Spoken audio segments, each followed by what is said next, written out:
Good morning, ladies and gentlemen. We'll make a start on today's meeting. Welcome to the Prosperous Overview and Scrutiny Committee, and today is Thursday the 28th of March. Welcome to the member of public that's joined us as well. It's always good to see somebody interested. So we're going to straight on to item 1, which is apologies. Received apologies, Chairman, from Councillors Ward, Thompson, Hayden and Reverend Metcalfe. Thank you. I think everybody else is here. Yes. Any declarations of interest from members? No. Minutes of the meeting held on the 2nd of February 2024. Do we agree that those are a true record? I can sign them off. Can we have a proposer and a seconder? Graham, Philip.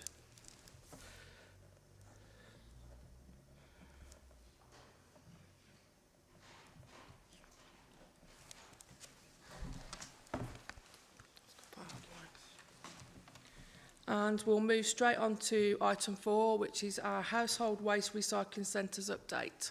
Over to you, Simon. Thank you, Chair. Good morning, everybody. The purpose of this report is to allow the committee to review and make comments on the implementation of the van and trailer permit and commercial trade waste policy changes introduced. Also the introduction of a short application process to allow local groups and such as scouts, litter pickers, voluntary church and church halls to use the HWRC network for recycling material. I'm just going to run through some of the headlines really of where we've come from since March 2022, when the household waste recycling sites were successfully brought back in-house under the control of the County Council. On the 17th of May, Cabinet agreed, following consultation with yourselves through the scrutiny process, to bring in a trade waste van trailer permit through Cabinet.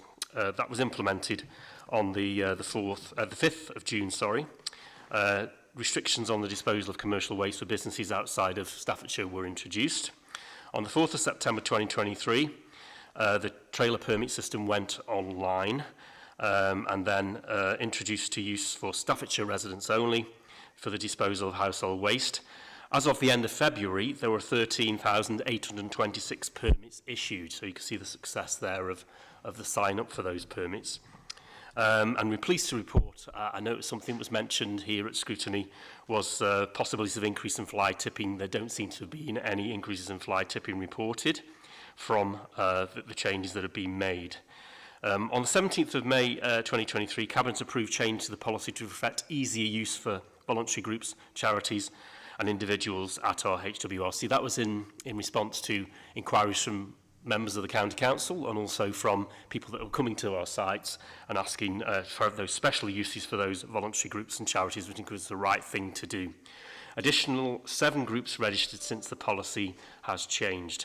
Along with all of this, we've brought in numerous improvements to the household waste recycling network, including a JCB replacement programme, which will make obviously better use and better carbon reduction use as well as the sites, and also to save money and more efficiency throughout the network. And they are detailed in the report in some detail as well for you.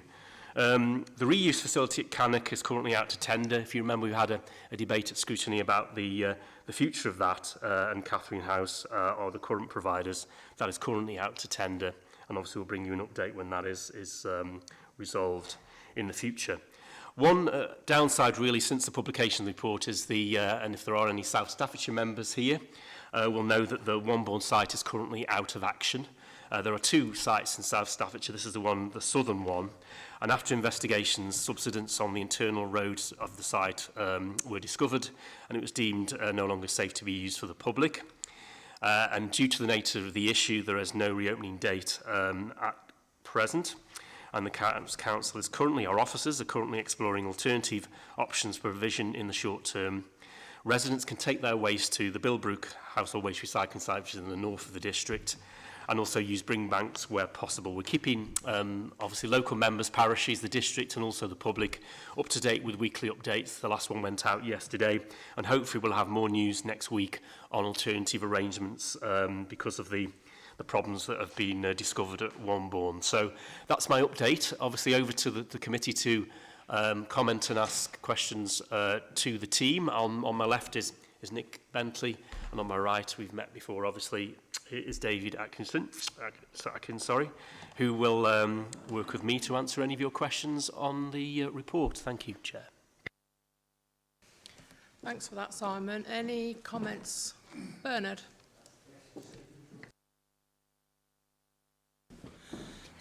Thank you, Chairman. Just to ask, particularly since the problem has occurred at Womburn, and of course people are concerned now by reading that within South Staffordshire, the very fact is, do we see any other sites having to be closed down within, shall we say, the next 12 months, couple of years? And what are we going to do, particularly if that actually happens? Because what people are now worried about as well is having to travel so far to deposit waste. And of course, Cannock, which is a wonderful place to take your waste, but that seems to be never ending as far as receiving waste. How long can that go on? Thank you for that. I'll bring officers in a minute. I think this a unique situation has developed in Womburn, hasn't it, that's come to light. I think and I'll bring Nick in a minute who can talk to the robustness of the rest of the network. But I think obviously South Staffordshire is a very long, thin district, so you have your northern, you have actually two sites when they're both operational, but unfortunately because of the distance, that is a 10-mile jog, isn't it, from the Womburn site to the Bilbrook site, so that's not ideal. So that's why we're looking into alternative arrangements. I'll bring in Nick now on obviously the problem at Womburn is quite unique, but the robustness of the network is in general. Nick. Yes, thank you. Yeah, as Simon has mentioned, it's unique in Womburn in what we've experienced there. A number of other sites, we've got no issues, have not identified any issues, anything close to this. We've recently done some work and are continuing doing work at Leak Waste Transfer Station, and that is basically known maintenance and repair work that's been needed to be done on the site to get it up to spec. But as far as we're aware, all the rest of the sites are all fine and no problems at all.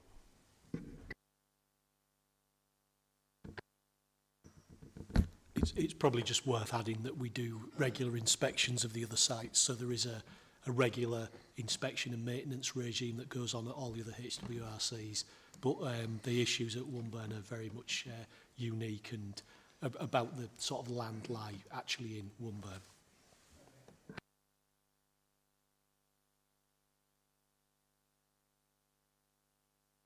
First, apologies for lateness.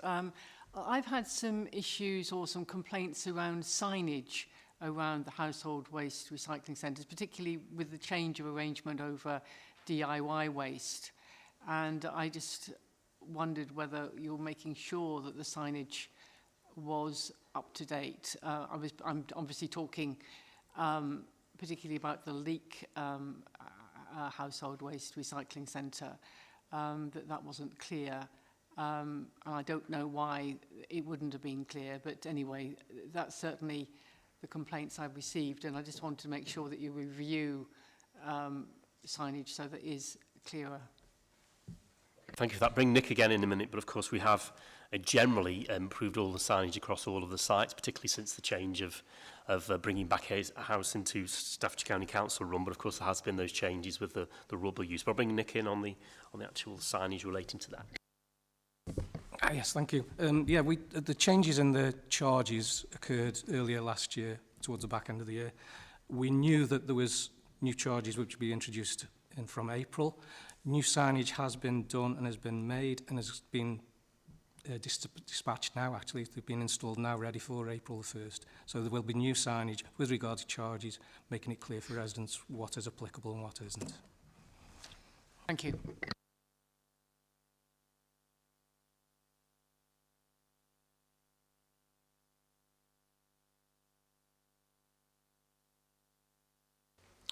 Thank you.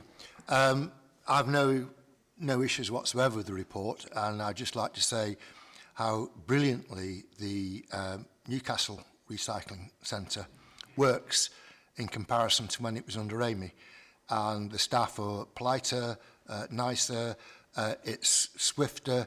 We don't have carnage on the road, which we used to have, with Amy forcing people to go round a one-way system, which was ludicrous. And I just say, your staff are great. Thank you very much. Thank you for that, Graham. I think that will be passed on, I think, from the committee. And I think we do see across the network, obviously, praise for the staff, you know, now back under, you know, Staffordshire County Council employment, and also with the new branding and the new sort of philosophy around working on the sites. And I think you highlight the Newcastle site. I think it's not an ideal site. We talk about some sites that are, it's up in the north of the borough, only one site in the Newcastle borough, and it isn't ideal, but the work that we're doing there to try and make it as good as possible for local residents to get to and also to use. And of course we know there that when we change over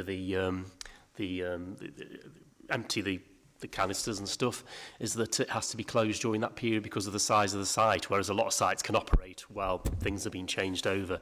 So I think in the long run we're looking for a new site in the Newcastle area, but while we're still using the leased site, we're making sure it gets used as to its capacity and to the benefit of the residents of Newcastle Borough. I have a buyer for the site, by the way, if you want to sell it. So I just thought pass that on for a commercial trailer park. Was that a declaration of interest then? No. I was just knowing that somebody's looking for one. Microphone. Nothing to do with me. Thank you. Charlotte? Yeah, just from a district perspective, is the waste transfer station changes, are they on track? Are they due to be completed on time? Obviously, it has a big impact on the arrangements that we have in Staffordshire Moorlands. Yeah, we have in regular contact with the contractors, and they are telling us they will be on schedule. There might be a period of a few days, we're not sure what dates yet, where the Household Waste Recycling Centre might have to be closed because there's a national grid and need to put a new power cable across. But that will have no effect on the operations for the domestic collection vehicles, but it will have an impact on the HWRC for a couple of days. There again is what we're doing with Wombourne and what we would do with any other sites where we've had, you know, there are sometimes always ongoing incidents. We had a fire, didn't we, in Cheadle, I believe, wasn't it, recently, on the site, is to get the comms right so that people, we use social media, we let the local members and also particularly parish councillors as well, that, you know, usually get it in the neck if something happens, as we've seen in South Staffordshire. You know, there is a lot of concern when people turn up to the site and they can't get in. So we need to make sure signage, alternative arrangements, and also that messaging goes out, and we'll sure we do that in Moorlands if that has to close at the Leak one. Yeah, I want to echo the good news that's in this report, and the fact that 13,800 and something permits have now been done. There's been very few complaints about online registration. We've had 3 new authorities come to us asking us for help and how we've done it. So that can only be good for Staffordshire, that we're leading the way for other authorities to follow. It's really pleasing that Catherine House have got the contract, although it's coming up for tender. And let's hope that can be sorted. And you've already covered the Leak and the Wombourne sites in your report and your verbal update. So if nobody else has got any comments or questions, then I recommend that we take the 3 recommendations on block, and I ask for a proposer, please. Graham, second to Charlotte. Thank you. And just obviously this is our last meeting, Simon, so just from me and the committee, thank you for the commitment that you've given to this committee over the last year, and the team, Nick, David and anybody else that's involved. It really, really does work when we all work together. Thank you. That if I could, Chair, and thank the committee during the last year for the work, particularly when we were looking at the permits and the van trailers and the permits for commercial trade. I think, you know, the site visit that was held as well, if you remember, when we were all in the back of a bus going around the county to Cannock to Lichfield. Yeah, that was, and that's where we picked up some of the early issues on relating to local groups and scouts and parish litter picking people, that they would need to have access, and that we've made that possible.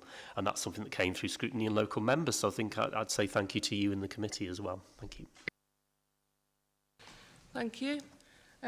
So we'll move swiftly on to the HS2 impact on Staffordshire update.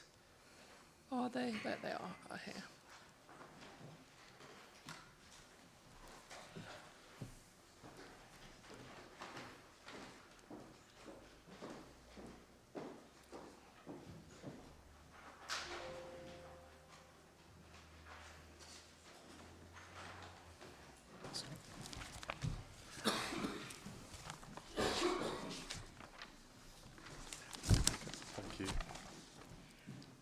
Good morning, Jonathan, and I forget your name, sorry.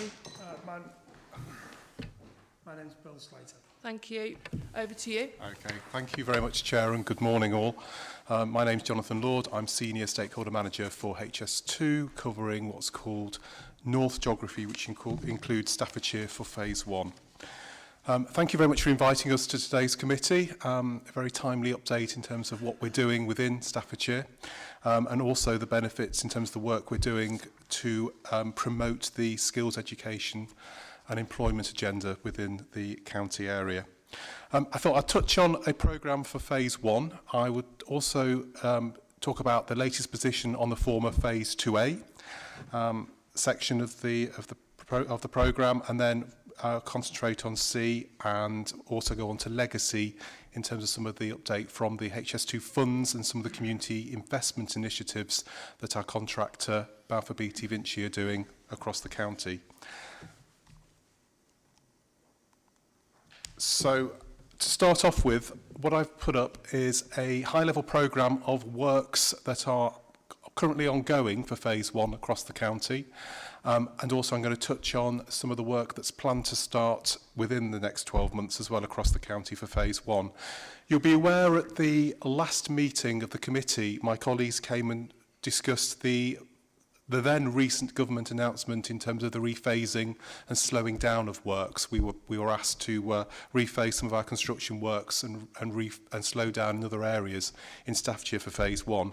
So since that announcement in last year, we have been doing a lot of work to look at the programme for Phase 1 and in terms of what work are we continuing and what work we'll be starting. If you go down the line for Mainline North, now Mainline North is basically HS2 jargon for the section within Staffordshire for Phase 1. There's a section that says remobilisation, and that basically is something that we are still working on. So the work that we'll need to undertake, the work that's been paused and in some cases stopped for the time being, the plan is to work through that this year with the potential to remobilise on other work within 2025, 2026. So again, once we know more about that, we'll obviously share that with the Staffordshire community and yourselves as members. I'll touch on the big piece of work, which is the A38 around Street A. You won't be surprised to know that is one of our major pieces of work where work is continuing. That's one of our key milestone pieces of work across Staffordshire, within Staffordshire. And again, some of the work that also is just over the border in terms of work to the M42, which you may be interested in there. So that high-level programme there sets out the communication milestones, the construction milestones, and also the road closure areas as well. So again, hopefully that's quite a helpful high-level programme on works that are currently ongoing across the county. If I move forward, this is work that's due to start within the next 12 months. And again, it's set out in terms of the communications piece and some of the key construction milestones as well. So again, obviously this is high level, and once we get more detail in terms of how this work will start and what it will look like, we'll be obviously continuing that through our engagement and communication through the remainder of 2024. If I move on to the A38, I think probably this is the main piece of work that's progressing within the county. And as imagine as councillors, you probably are fully aware of this piece of work and probably having quite a lot of conversations with your members of your ward, the local communities as well around Lichfield and beyond. So where are we? So If I move to the next slide, which is probably a bit more detail there. So work is continuing to complete the southbound slip road. We did anticipate this would be complete in spring. However, due to the recent weather conditions, we've had to extend this into June this year, where it will be completed. We then will move to the North Slip Road, and at the moment we are working with Staffordshire County Council, your officers, and with National Highways in regards to the impact on the A38, what this looks like and when this will start. So again, after the next few months, we'll be able to provide more detail and communicate this to yourselves and the local community in terms of what this looks like. But there is a lot of work to do around the A38 Street A junction. That's, as you'll probably be aware, it's one of our key engineering pieces of work in the county, and it's very complex in terms of how we manage the impact on the local community and on the travelling public on the A38, which we all agree is a key arterial route within the county and beyond. So again, piling work for the Street A retaining structure has commenced, and we will continue this until May. And as I said before, we are preparing for the next phase of this particular section of the project. So again, just some of the illustrations there and the pictures will give you an indication of the extent of the work that we are doing and in terms of what we need to do over the next few years. Thought I'd touch on communication, just a bit of a reminder in terms of how we communicate our works. So we always produce and publish advance works notifications at least 2 weeks in advance of the works commencing. For major pieces of work where we impact on a highway and there's a substantial highway closure, or impacts such as the works around the A38, the A5, for example, A51, we will always try and do more than 2 weeks to give not just the travelling community, public, sufficient notice to find alternative routes if it does involve a closure, but also work with local businesses to make sure they can plan accordingly, and obviously the local community as well. So there's a lot of, and this will include talking, obviously going out, arranging drop-ins for people to attend so they can actually hear what's going on and ask questions to our team. Obviously making sure it's on our website as well, so we always direct people to there. And obviously talking to other stakeholders such as yourselves as local members, but also parish councils and town and the city council in the case of Lichfield as well. So again, it's always about how we communicate in advance and make sure that people are aware. And if it does involve a long diversion, which some of them tend to do unfortunately, making sure that people are aware of that and can plan in advance. And that obviously involves talking to schools and bus companies where relevant. Just a few examples in terms of how we promote. There's a community drop-in from last year. So again, this is promoted. We hold it locally. We may sometimes also accompany it with a website. Sometimes a webinar works quite well as a drop-in, a physical drop-in, especially for the business community. That's the feedback we've received. And then there's an example there of an update, a newsletter update, which we publish probably on average either quarterly or twice a year, which we communicate. And we cover a lot of pieces of work and what we're proposing to do in a particular area of Staffordshire. We obviously communicate that. Since the last committee, we attended the last committee, I think it was September, we had the Prime Minister's announcement about the future of Phase 2 in October, and obviously we've since received a directive from the Department for Transport on that basis, and obviously the key message for Staffordshire was the cancellation of Phase 2 of the railway. So for Phase 2A, or the former Phase 2A as I should call it, a few updates in terms of where we are with that. In terms of safeguarding, you probably would have heard this by now, that earlier in the year the government announced that safeguarding of land and property across the majority of Phase 2A had been removed, apart from a section around Hansacre. And that is why we are still working to complete the plan for how we connect to the West Coast Main Line to allow our trains to move north. Acquired land and property, which is a question that's obviously asked. So we are working with the DFT, Department for Transport, to develop a programme for handing back temporarily possessed land and for selling land acquired for HS2 that is no longer needed in Staffordshire. This will take time because we need to make sure the programme provides value for money for the taxpayer and does not disrupt the local property markets. As you can imagine, what would happen if a lot of property went back onto the market in one go. So that needs to be very carefully managed to respect that, how that we don't distort that in Staffordshire in particular. Obviously, in terms of sites that started for under 2A, so we are developing a programme to restore the 1,000 borehole sites, so it's safe for the landowners to use, and the work on site is expected to start towards the end of this year, with completion in summer 2026. So it will take us time to undertake that work.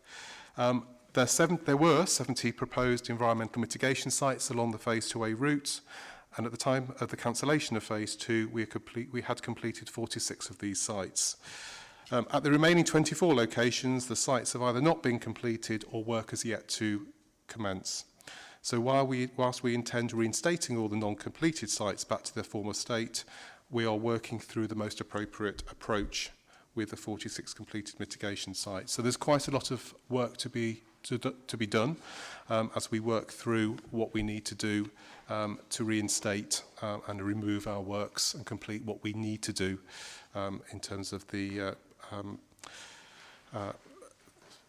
how we move back the sites where we did work on for Phase 2A. So quite a big piece of work, and you'll still see work taking place, even though obviously Phase 2A is cancelled, just to get that message across. So moving on to the key aspects of the committee, talking about basically where we're at with maximising the benefits for Staffordshire in terms of skills education and employment, and in terms of what we're doing with the supply chain to maximise the benefits for Staffordshire companies. Bit of a headline in terms of, we'll start with HS2 Limited in terms of how it fits in, how does it work in terms of our workforce, of which I'm obviously a permanent member. In terms of the numbers, in terms of breaking down the number of the West Midlands workforce, so as of December last year, that's the latest stats, there are 921 individuals who are based within the West Midlands working for HS2. And in terms of Staffordshire, and we've only got this detail at county level, there are 98 full-time equivalents working for HS2 Limited. So that's hasn't changed in terms of the ranking. So if you break it down into local authority area, which is mostly based on unitary and county level, that Staffordshire is overall number 2 after Birmingham. So that's good to know that there are a significant number, a proportion of HS2 Limited workforce that are residing in the county. What I wanted to touch on next is the approach to skills education employment. And this is, I think you've seen this slide before, I think it's been shared previously. Most of the work that's undertaken on this very key aspect of what we're trying to deliver as a project in terms of maximising the local benefits is undertaken by our main works contractor, Balfour BT Vinci.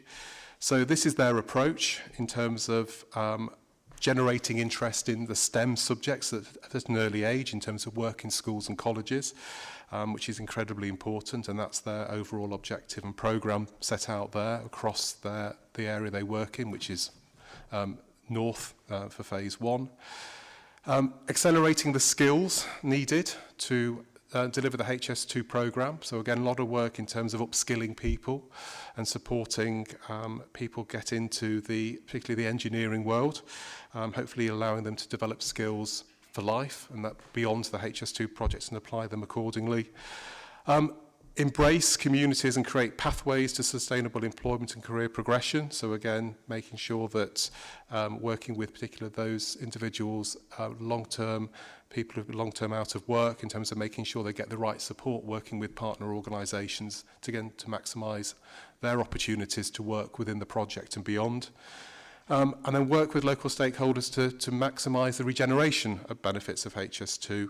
Again, making sure that they are looking at pre-employment training days and work trials, particularly focus on people who've been out of work for a long time, and particularly focusing on young people who require some, the special kind of support that we are able to offer and work with other partners to deliver.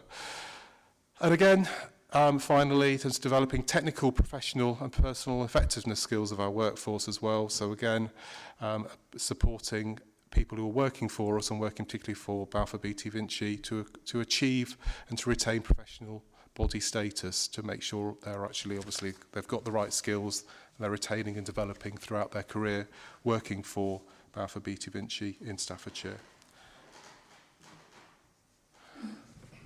A few headlines, and this is broken down into local authority level in terms of district and within Staffordshire, some of the district authorities, but there's some high-level stats here. So where we're at in terms of some of the headlines here. So this relates to the last quarter we've got the reporting information for, which is quarter 3 of 23, comparing it 23-24. The first page compares it to the previous stats for the same quarter in 22-23. So you can see that workless job starts in the quarter 22-23 was 68 in Staffordshire, with apprenticeship starts 46.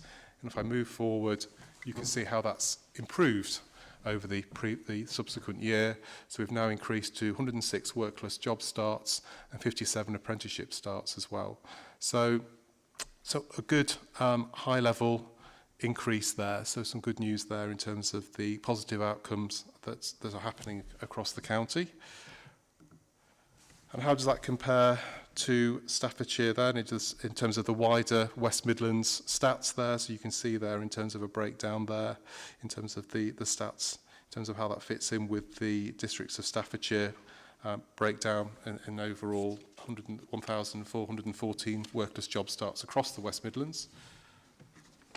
And again, the same stats for apprenticeship starts as well, in terms of how does Staffordshire fit in with the 499 apprenticeship starts across the West Midlands area. And then the next table, which I included in the pack, breaks that down into the different districts across Staffordshire. And you can see then there's a comparison there, and how this compares between the previous quarter and the last quarter we've got information for.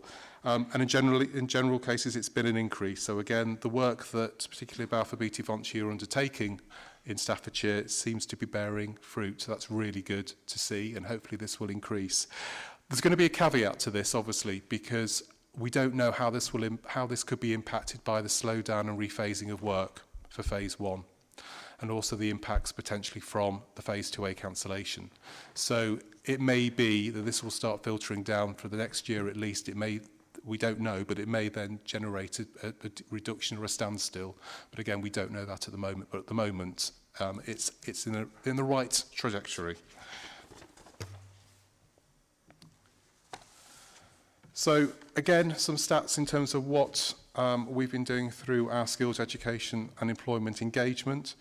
So again, there's a number of events that particularly Balfour Beatty Vinci undertake, working with HS2 in terms of skills and employment events, and particularly with careers in education, working with key partners.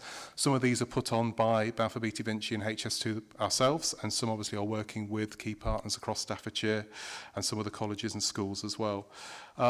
And in the pipeline, we've got the Lichfield Jobs Fair, which actually has taken place now. That was the 19th of March. And we've got Wilnecote High School and then John Taylor Free School in the pipeline. Again, this is a really good opportunity to promote not just STEM in terms of the subjects, in terms of the importance of the subjects for young people, but also for the actual career opportunities that BBV and HS2 are bringing to Staffordshire as well. So, and this will continue. This is really important work stream that we're delivering. A bit of a snapshot of some current opportunities that are being promoted by both BBV and HS2 within Staffordshire. And of course, it's important to emphasise that some of these jobs may be based over the border. Literally, in case of North Warwickshire, there's a big skills centre off the Kingsby Road, just off the junction 9 of the M42. Which is just literally over the border from Staffordshire. So again, there's some opportunities there. It may not, although based in North Warwickshire, hopefully it will benefit people living over the border in Staffordshire. So again, some job opportunities, and they are promoted. And you can see that how we regularly make sure that job adverts and the jobs bulletins are sent to key contacts within the county. And there's some key names there that obviously we appreciate their support in getting getting these advertised and getting these out to Staffordshire's communities. So again, a good example of how we work very closely with your officers in promoting the opportunities for Staffordshire. And again, in terms of some of the apprenticeships that we are our BBV are recruiting. There's groundworks apprenticeships and a bit of detail there about the groundwork apprentices. What does it mean? What's the benefits and what these apprenticeships entail? And again, these are also opportunities route-wide that are being promoted there as well. So a good opportunity for people to get benefit from the apprenticeship schemes that particularly Balfour Beatty Vinci are promoting in Staffordshire and beyond. I thought I'd share, nothing really brings something to life more than some case studies. So I shared some of this in terms of some of the work that particularly Balfour Beatty Vinci have been undertaking. One at the Friary School in Lichfield, a mock interview day. Again, a really good opportunity to develop the skills of in Year 11 pupils thinking about going into the workplace. And obviously, I think some of the I've been seeing some of these in place, taking place. I think the young people who go to these and students get really a lot out of it in terms of its, the applicability of them moving into the workplace, and they may not have come across a job interview before. So I think that's been useful as well.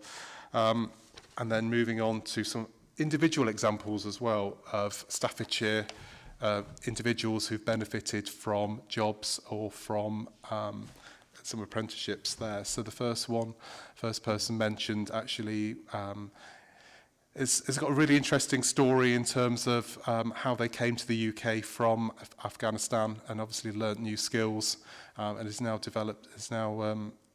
working with BBV as a materials tester. So again, a really good opportunity there where we've worked very, very hard with somebody who's probably experienced quite a few challenges along the way and is now working successfully with a place within Balfour Beatty Vinci.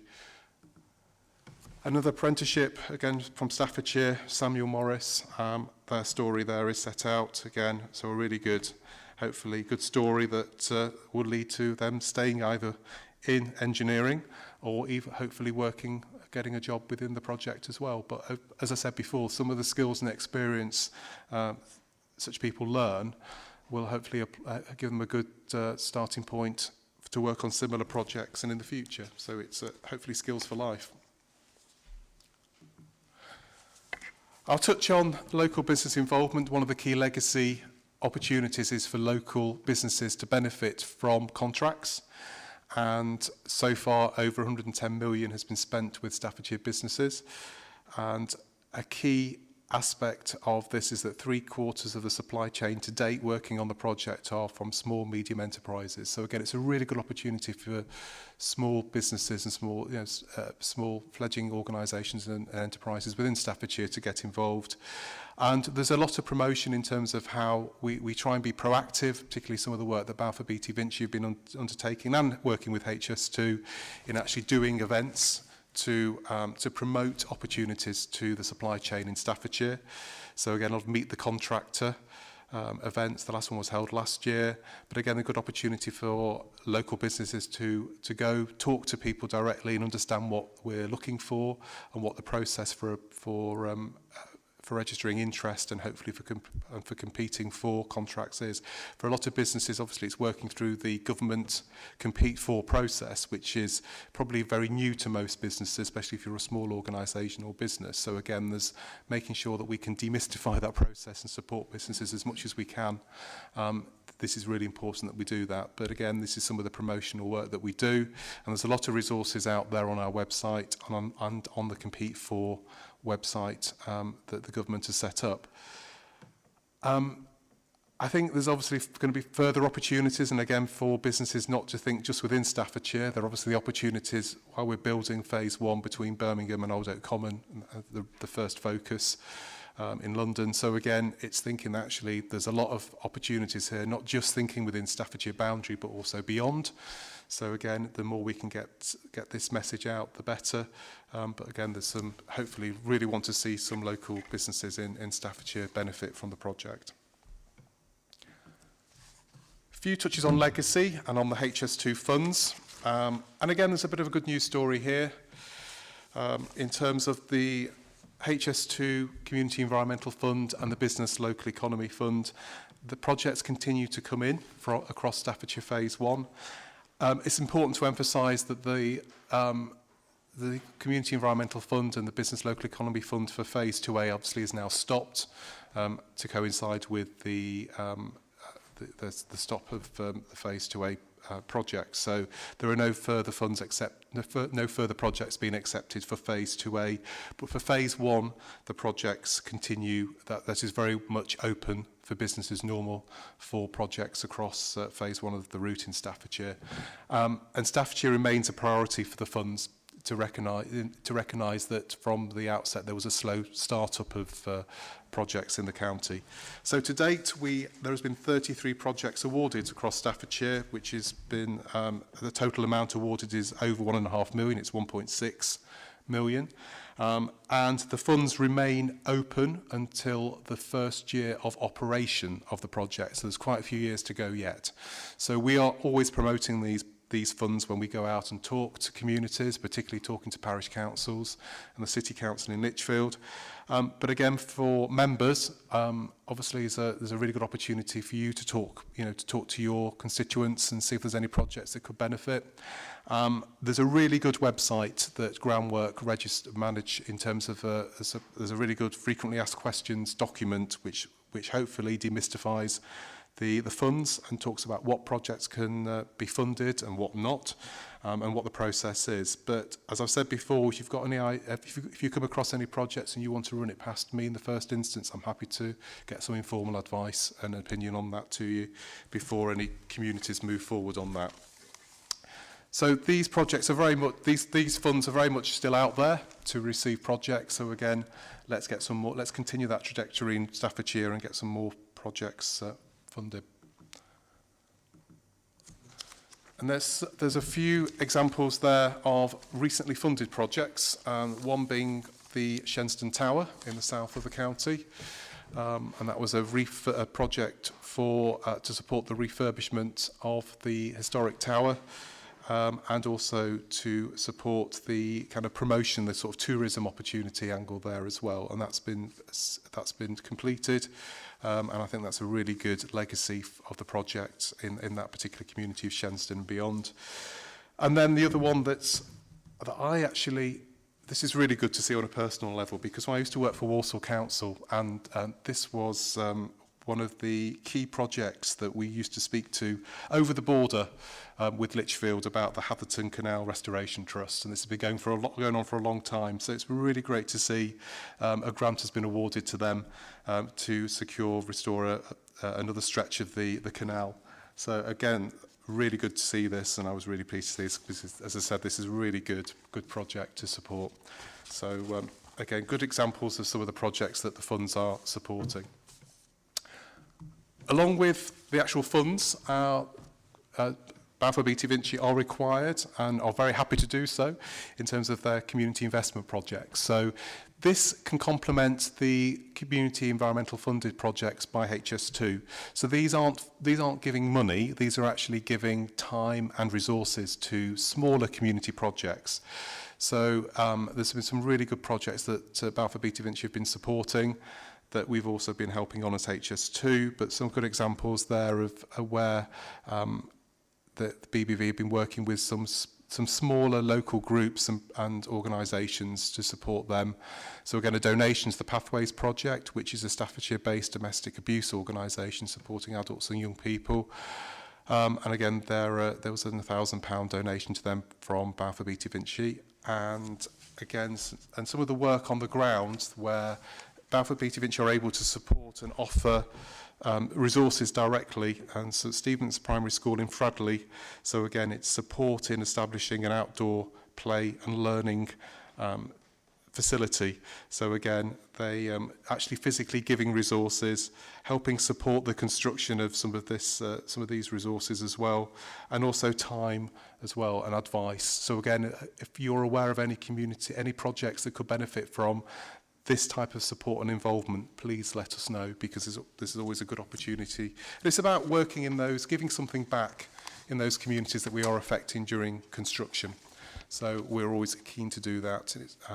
So again, any projects or any ideas, please do come to us and we can investigate that. So that's a quick run through, Chair, of the slides and where we're at with HS2 in Staffordshire at the moment.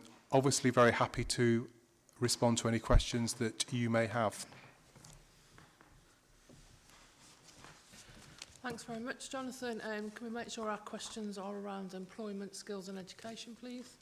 Graham? Sorry, Chair. Mine's about Junction 15, which isn't on that list. So I assume it's not starting in 2024.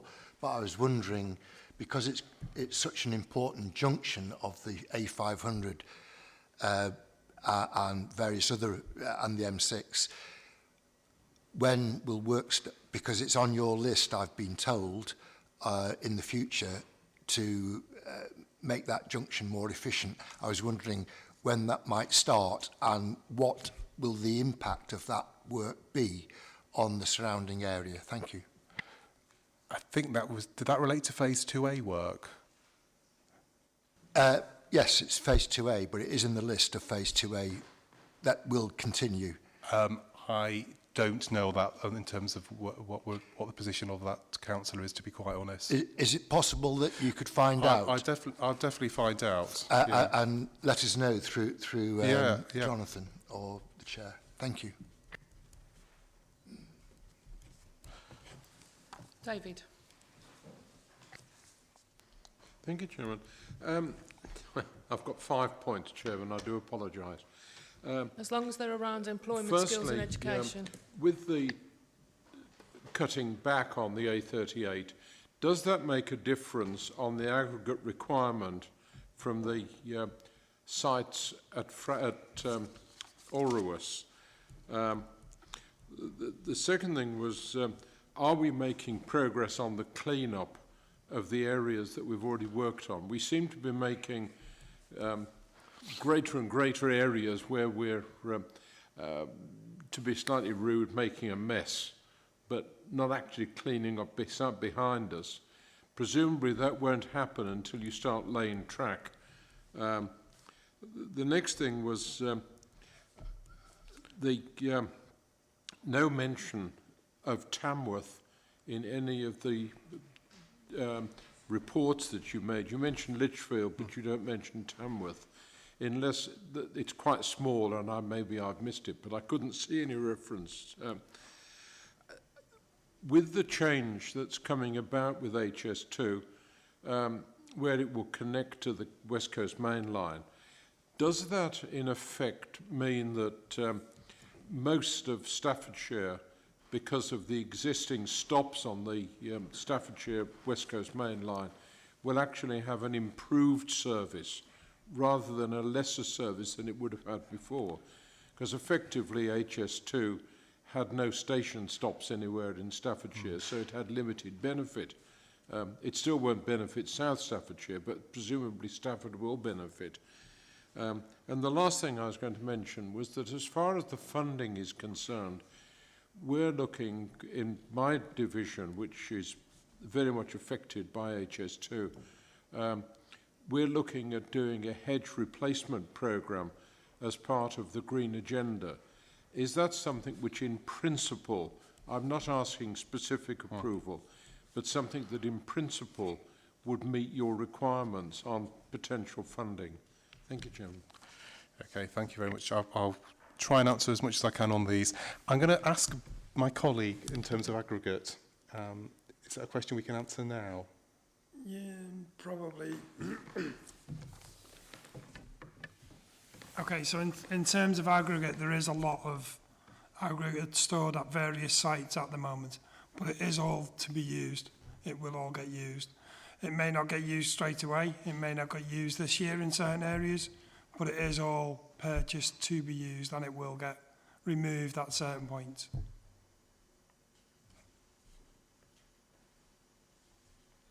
Sorry, I missed the point you were making. Okay, so on some of the sites that we've got that have been closed down, there is aggregate already stored in those locations. Yeah. We're just looking from my division's point of view of how quickly we're likely to see a clean-up. I mean, if you go along the A5, where the new bridge has gone across, there is an absolute mess of works that are going on. My residents' concern is when are we going to start to see something going back to some form of normality? If I talk about the A5 specifically, it's probably sometime in 2026, is the reality. There's a lot of work to be done there. So in terms of the landscape, we mentioned about landscape mitigation, so replanting and Yeah. finalising of that. That will obviously happen when the works are complete, because obviously it wouldn't be worth planting if we're going to then still work in that location. So unfortunately, it probably is a fair bit off before we landscape. If HS2 funding was able to help the regeneration of hedgerows, that would be something that would be compatible to what you're currently doing. Yeah. In principle, we could explore that. It might be a project that could actually fall between both. So it could actually be complemented by some of the work that Balfour Beatty Vinci are doing. So there could be something that they could support from a community investment perspective, but it could be something that could come through the funds as well. So if we talk offline about that, perhaps, and we can explore it a bit further, Councillor. West Coast Main Line in terms of service. In terms of the conversations about how we connect to the Hansacre Junction in terms of connection to the West Coast Main Line, until we know how we're doing that, how that's connected, we won't be able to confirm the level of service in terms of to the Staffordshire stations like Stafford, Stoke, etc. So again, it's kind of watch this space until we're able to confirm that. So that work is undergoing at the moment. So and in Tamworth, you mentioned about no reference to Tamworth. Do you mean in reference to some of the skills, education, employment initiatives, Council, or did you mention? Do you mean generally? Sorry, I've got a tremendous amount of background noise and I'm having difficulty hearing. Okay, all right. Sorry, in relation to Tamworth, was your concern about the lack of reference to skills, education, employment work? Yes, there's no mention in what you've got. You show Lichfield and you show all the other districts, but you don't mention Tamworth. Right, okay. I will double check whether there is anything planned for anything in Tamworth itself. Obviously, Tamworth, as a local authority, was obviously the more focused, impacted by the old Phase 2B Eastern route, which obviously did go actually within Tamworth's area. I know, obviously, North Warwickshire is very close to Tamworth. It's a very small borough. But in terms of our focus is always, I mean, if there are opportunities to work with Tamworth schools, I'm pretty sure we would take it because obviously that's a key opportunity within Staffordshire.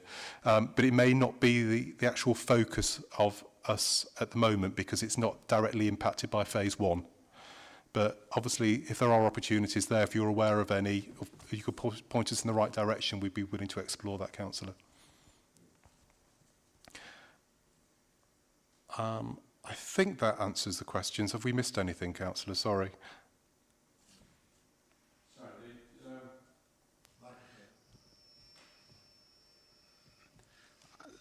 My A38 aggregate. Okay. So will it impact on what we need from the Orowus site? As far as I'm aware, no, it shouldn't. Shouldn't impact that site. I was concerned because we've had a tremendous amount of work and complications of heavy vehicles going through Orowus and the surrounding villages. And I wondered whether the changes in HS2 were actually going to show a reduction in that or whether the completion of the existing work will make no difference. As far as I'm aware, it shouldn't really make that much difference to what's currently happening there. I believe the quarry there does have some additional contract work to do, but nothing to do with HS2. Yeah. Kim. Okay. Any further questions or comments from members? Philip.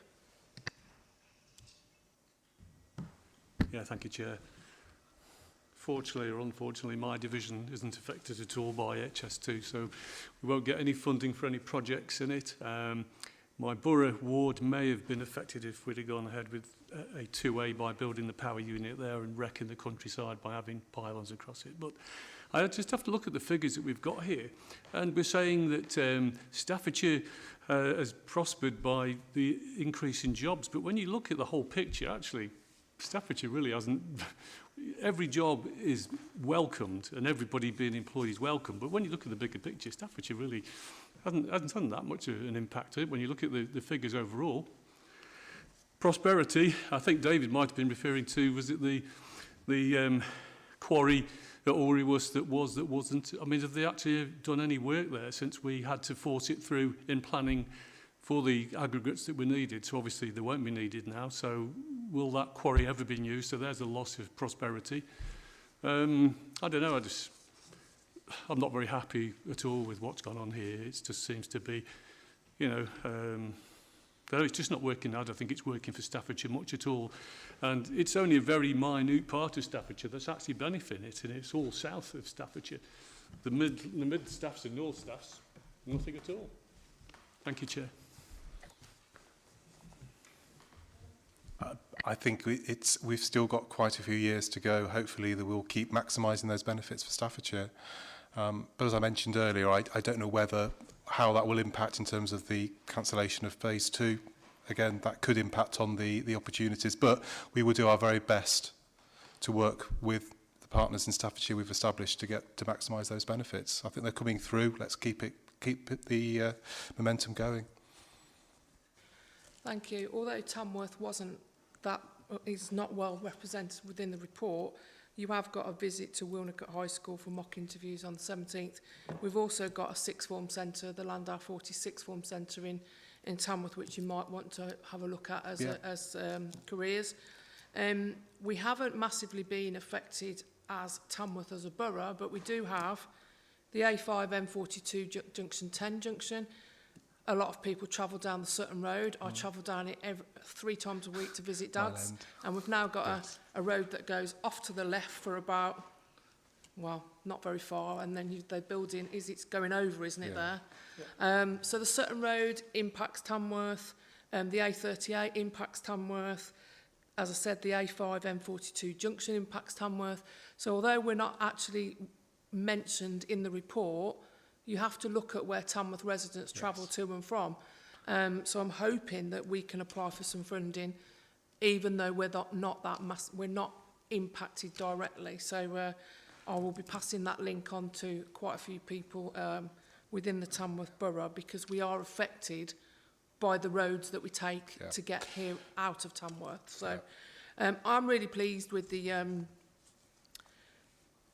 jobs and the apprenticeships that have been created through HS2. It's no secret that most of us on the county were not HS2 favourites. Just briefly, now that the phase 2A is now not going to happen, there's going to be people that were going to be working on that, apprentices that were going to be working on that. Where will they go now? Will they just go on to a different route, or will they be directed somewhere else? Yeah. Okay, so when the reorganisation happened, the actual workforce in Mainline North was restructured. So the majority of the workforce that we had, I think we had around 1,000 staff at the time. A lot of those have been re-employed along the route further south. Some have been let go, some have sought other work. And as it currently stands, we've got around 150 staff working on Mainline North, as it is. That's in the offices and roundabout. Actually out on the ground is probably about 500. So the workforce has been cut pretty much in half. Once that work picks up again, then the staff will increase again. And we've got a lot more work to come. So you'll see over the next year, 2 years, that the staff will increase again significantly. Yeah, and for obviously 2A, you won't be surprised to know that there obviously would have had to be a reduction based on we're not proceeding with it. However, there is still work, as I outlined, to remediate some of the environmental sites, to close down some of the sites obviously started, and there's obviously some work that needs to be completed. So there will still be work taking place, but there has unfortunately had to be a reduction. Yeah, because you also own a piece of land at the top end of Wilnecote, which is my ward, Swallowhurst, where houses were built, and then HS2 bought the other piece of land where the houses were going to be built. So hopefully that will go back. I think it actually sits in North Warwickshire, but it's right at the top of my ward where houses are. So we'll look closely at that one. Any further comments or questions? No? Thank you, Jonathan, for coming in, and yourself. When do you feel that you need to come back to us? I would say probably, say 6 months, Right, if that works for you. Because we'll make sure, obviously this is our last meeting of the municipal year, Yeah. so we'll make sure that's planned in for you to come back in 6 months' time. Okay, And thank you. again, thank you for the communication that we've had from you. A lot of people will say that HS2 don't communicate. I think we've been very lucky at this committee that you've always come in when we've asked you to, either online or in person. So thank you both very much for the support you've given. Okay, it's our pleasure. Thank you very much, Thank you. Chair. Thank you. We'll move straight on to item 6, which is the Standing Advisory Council on Religious Education, the SACRA Annual Report 22-23. Now, Michael, as you will see, is not here today. You've all received the report. Have any of you got any questions that we need to take back to Michael, or are we all happy with the report that was sent? No questions from you. Charlotte? I mean, I picked up from the report that the syllabus does not have to be adopted within multi-academy trusts. So I would be interested to know what is happening in multi-academy trusts and whether we're happy with what's happening there, or whether they are happy with what's happening there, because increasingly schools are academies, and if the curriculum only relates to a declining number of schools, then that's something that we should be aware of. The other issue I wanted to raise was around diversity and inclusion, and how they are specifically addressing that, given that we have a number of major religions within the county, and I would like to know how we're embracing that input from many of our, I mean, obviously not in my patch quite so much, but across the county, there will be other religions. It talks about the focus of the curriculum being much more on sort of world events, and I would have liked to have known a bit more about how that's being addressed, because I think it's important that if we're going to make it relevant, and given that it is a requirement, then it has to be made more relevant to a population which is not necessarily church-going. So I think that whole area has to be explored, simply because otherwise it's going to be a bit of a dodo, in the sense that it's something which is required by schools, or minority of schools, but if it's not relevant to pupils, then there'll be less interest. And I was interested also in why our GCSE results are consistently below the national average. Have you captured all that, Jonathan? Those will all be passed on to Michael, and hopefully he'll be at the next meeting and he'll be able to briefly answer those for you, Charlotte. Thank you, everyone, for that. And then we've got the work programme. Jonathan. Yeah, so as you said, Chairman, this is the last meeting of the municipal year, so I've just put together a draft programme for next year, which obviously is subject to change. You'll see there's 3 items, or possibly 4 items, already listed for your meeting on the 30th of May that you need to give some consideration and approval to, if that's what you want to take.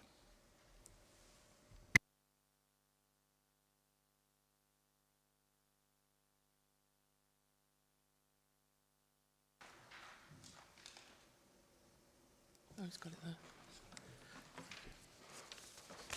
So we've got the cultural strategy from Victoria Wilson. We've got the review of jobs and brokerage service from Philip White.